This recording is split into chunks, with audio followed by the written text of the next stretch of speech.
So this comes from some of the early research on swinging, and it was that a doctor said he was very anti-swinging, but he was a pretty good researcher, and so he researched and found out that swinging couples are pretty much happier than the other couples, and the people individually are happy, not only as a couple, but as in themselves, and they find that it helps them to mature. So he's a pretty honest researcher, and he said that it looks like swinging will not harm a good relationship, but can destroy a bad one. Now, for a long time, that was a mantra, but what I found that's not actually true. Marriages and relationships have patterns, right? They're not linear. They don't go straight across in a linear way. They go up and down, and so you go up and down with the stresses in your life and the stresses between you, and you're disagreeing on a path. So that's how marriages are. Now, when those go up, way up and down, that's when divorces happen, right? Or you start to hate each other, and you should be divorced. So, in my mind, maybe you should be divorced. But that being said, I don't think it's true. I think that actually swinging can help a bad marriage. Here's how it can help a bad marriage. Open communication is considered extremely important for the lifestyle. It helps you communicate more. That will help you to communicate in a respectful way. Men and women tend to respect the opposite gender more. If a woman's anti-man, they tend to be more positive towards men. And men are downgrading or anti-women, they tend to be more positive about women. They tend to be more respectful. Now that is sort of a ramifications of being normal in the lifestyle. But in a bad marriage, that hatred towards men or women, that hatred towards sex, can all dissolve away in time. And so I do believe it can help a bad marriage. The problem is blame. You can't say, and I openly encourage a contract between you and your spouse if you're going to swing. I say that because if it's written down, they can't say it didn't happen. If it's not written down, it didn't happen. So you have all these wonderful conversations about jealousy, how to deal with it, communication, how to deal with it, one-on-ones, which is when people go off with other people, how to deal with it, threesomes, foursomes, upside down and backwards sums, right?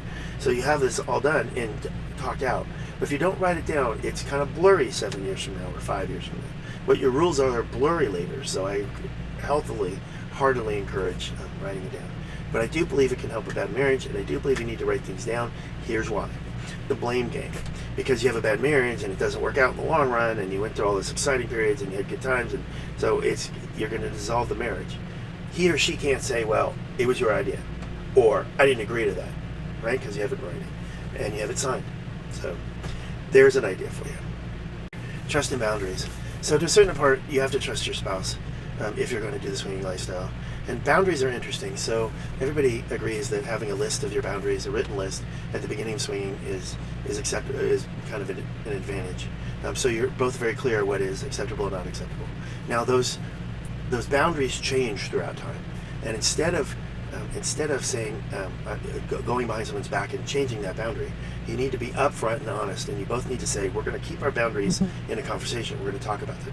Now they do change over time. They change when they change with your interests, but things like your boundaries are what they call one-on-ones, where people go off with one person. Now there's ins and outs of that, and then there's same gender activity, and so there's a whole bunch of boundaries. Kissing, which I found really weird because that comes from a movie from Julia Roberts, Pretty Woman. Yeah, and nobody else, the lifestyle laughs at that. They know you're a newbie if you can't kiss somebody. I can have oral sex with somebody, but I can't have kissing.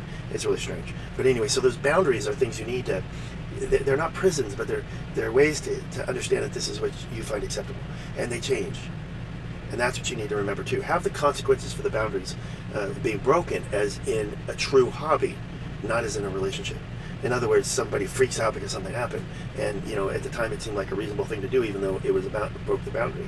Have it like you would within camping or something. Yeah, you forgot the bug lotion or something, or the sun lotion, right? It's still within the hobby.